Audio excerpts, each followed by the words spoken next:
안녕하세요. 하루 필수 말씀 충전 하필 큐티 조종환입니다. 오늘 함께 나눌 하나님 말씀은 역대상 21장 1절에서 17절까지 말씀입니다.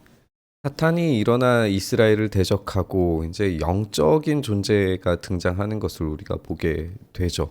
우리가 이 본문에서 칼을 빼들고 심판을 행하는 자가 천사라고 하는 점을 생각을 해볼 때 이 사탄의 등장이 굉장히 의미심장하죠. 이 장면 자체가 영적인 전쟁 가운데 있는 모습으로 보여집니다. 그런데 우리가 주목해서 생각을 해야 하는 건 뭐냐면, 그래서 사탄이 엄청나게 대단한 일을 해서 모든 것을 다 파괴하고 하나님의 뜻마저 거스를 수 있게 만드는 그런 데까지 절대 가지 못한다는 거죠. 사탄이 이스라엘을 대적하고 다윗을 충동해서 이스라엘을 계수하게 하고 재앙이 일어나게까지 하기도 하지만, 결국에는 하나님께서 허락하신 범주 내에서만 할 수 있습니다. 이것이 중요한 이유는 뭐냐면, 이스라엘 백성들이 지금 포로로 끌려가 있단 말이죠. 이 포로로 끌려가서 지금 암울한 상황 가운데 놓여져 있을 때, 이 영적인 전쟁에서 결국 이스라엘의 하나님보다 바벨로니아의 신이, 또 페르시아의 신이 더 강력하다라고 주장하는 사람들에게 할 수 있는 이야기가 뭐냐는 거겠죠. 그랬을 때에 사탄이 제 아무리 강력해 보이고 제 아무리 이 엄청난 재앙을 내리는 존재로 여겨지지만, 그런 일들을 실제로 행하기도 하지만 결국에는 하나님의 범주 내에 있을 뿐이다. 포로들이 생각했을 때, 그래서 하나님께서 허락하신 범주 내에서 벌어지는 재앙이 끝났을 때 반드시 회복시키실 거다 라고 하는 기대를 갖게 돼요. 사탄이 여기에서 굉장히 강력하게 다윗을 충동하여서 다윗마저도 범죄하게 만들지만, 그 결과가 무엇이냐라고 생각했을 때 결국 성전의 부지가 만들어지는 것이 핵심이기 때문에, 하나님께서 허락하신 범주 내에서 사탄이 일어나서 제 아무리 강력하게 일해도 결국 하나님의 뜻은 이루어지고 만다라고 하는 점이 오히려 더 강조가 될 겁니다. 다윗이 요압과 백성의 지도자들에게 이르되, 너희는 가서 브엘세바에서부터 단까지 이스라엘을 계수하고 돌아와서 내게 보고하여 그 수요를 알게 하라 라고 그렇게 이야기합니다. 요압이 아뢰되, 여호와께서 그 백성이 지금보다 100배나 더하시기를 원합니다. 내 주 왕이여, 이 백성이 다 내 주 종이 아니니까 내 주께서 어찌하여 이 일을 명령하시나이까? 어찌하여 이스라엘이 범죄하게 하시나이까? 지금 요압마저도 이 일이 정당하지 않다라고 생각을 해요. 하나님께서 이미 은혜를 주셔서 많은 땅을 차지했는데, 요압이 군대 사령관으로서 이 사람을 계수하는 거 더 중요하게 생각할 수도 있잖아요. 그런데 요압이 생각하더라도 이 일은 정당한 게 아니라 지금 다윗이 어떤 꿍꿍이 내밀한 뭔가 교만함이 보인다, 비친다, 조금 달라졌다라고 하는 것을 느꼈던 것 같아요. 왕의 명령이 요압을 재촉해요. 그래서 요압이 떠나 이스라엘 땅에 두루 다닌 후에 예루살렘으로 돌아와서 요압이 백성의 수요를 다윗에게 보고하니, 이스라엘 중에 칼을 뺄 만한 자가 110만 명이요 유다 중에 칼을 뺄 만한 자가 47만 명이다 라고 보고를 합니다. 요압이 왕의 명령을 마땅치 않게 여겨서 레위와 베냐민 사람은 계수하지 않았다, 이렇게 소개되고 있는데, 레위 사람들은 전통적으로도 군사로서 징집하지는 않았죠. 왜냐하면은 맡은 임무가 있기 때문에 그래요.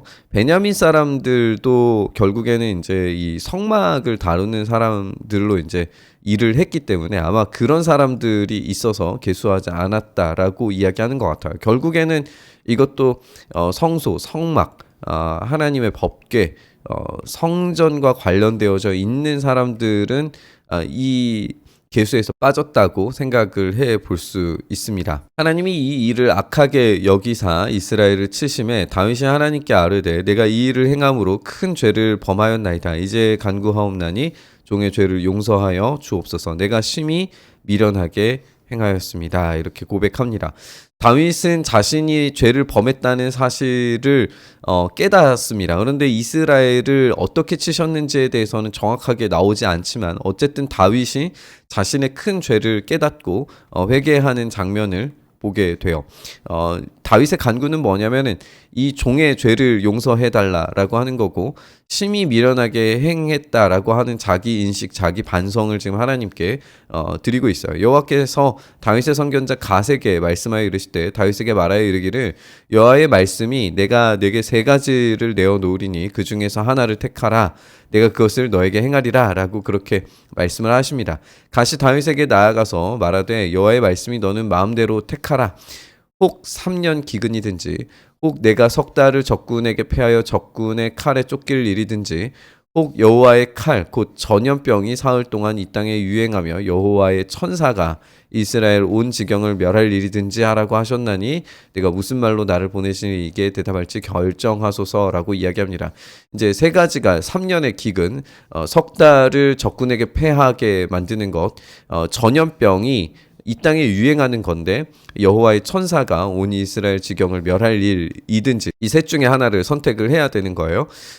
이때의 다윗의 선택이 전염병을 선택을 하게 되죠. 근데 왜 전염병을 선택하는지를 생각을 해봐야 돼요. 사실 이제 왕이라면 적군에게 패해서 적군의 칼에 쫓기는 것, 석 달을 쫓기는 것, 자신만 이제 쫓기면 될 수도 있고, 또 3년 기근, 굉장히 좀 극심한 3년의 기근이라고 하면 굉장히 많은 사람들이 죽기는 하지만 이제 어떤 게 우선순위가 되어야 되고 어떤 게 더 심각한 문제인가를 이제 비교를 해봐야 되는 건데, 여기에서 다윗이 선택하는 게 여호와의 천사가 있는 이 전염병을 선택하는 모습을 우리가 보게 돼요. 다윗이 갓에게 이르되 내가 곤경에 빠졌도다. 여호와께서는 긍휼이 심히 크시니 내가 그의 손에 빠지고 사람의 손에 빠지지 않기를 원하나이다 라고 이야기합니다. 아까 이제 천사가 나왔었죠.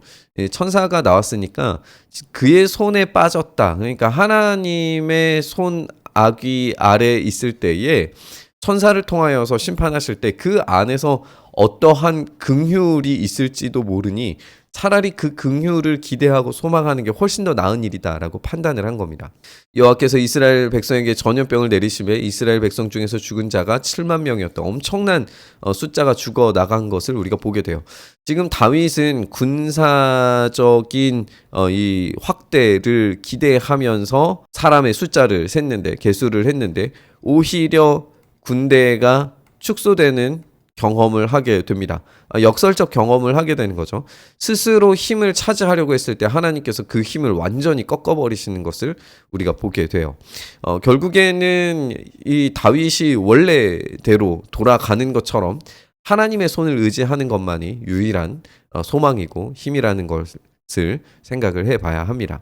하나님이 예루살렘을 멸하러 천사를 보내셨더니 천사가 멸하려 할 때에 여호와께서 보시고 이 재앙 내림을 뉘우치사 멸하는 천사에게 이르되 족하다 이제는 내 손을 거두라 하시니 그때 여호와의 천사가 여부스 사람 오르난의 타작마당 곁에 섰다라고 이렇게 되어 있어요.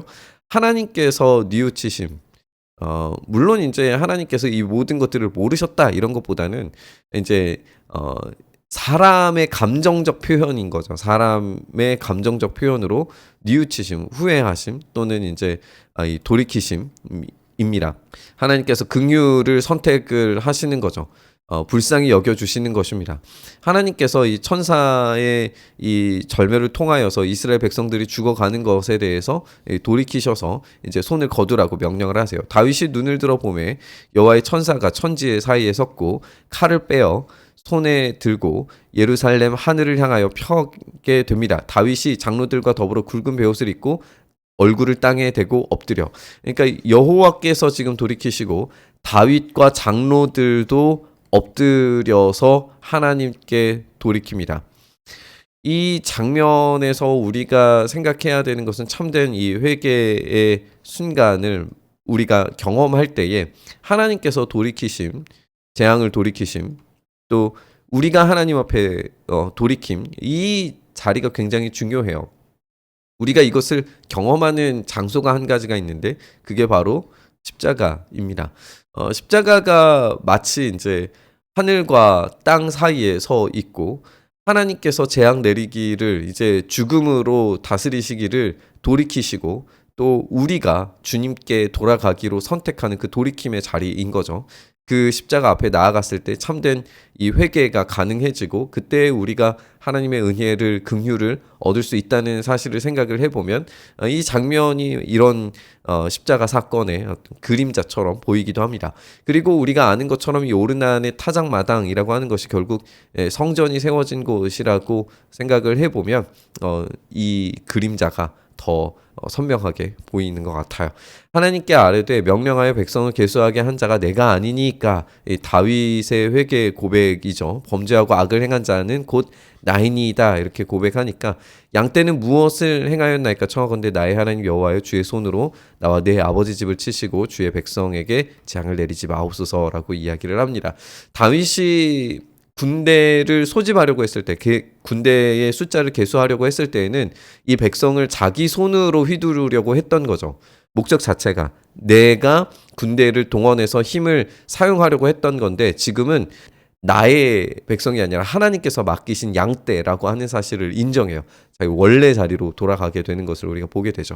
그래서 원래 자리에 돌아가서 회개했을 때 하나님께서 만나주시고 그곳에 하나님께서 임재하시는 상징, 하나님께서 만나주시는 상징, 성전이 세워지는 것을 우리가 보게 됩니다. 우리가 함께 살펴본 것처럼 하나님께서 임재하시는 그 상징으로서 우리는 십자가를 바라보면 됩니다.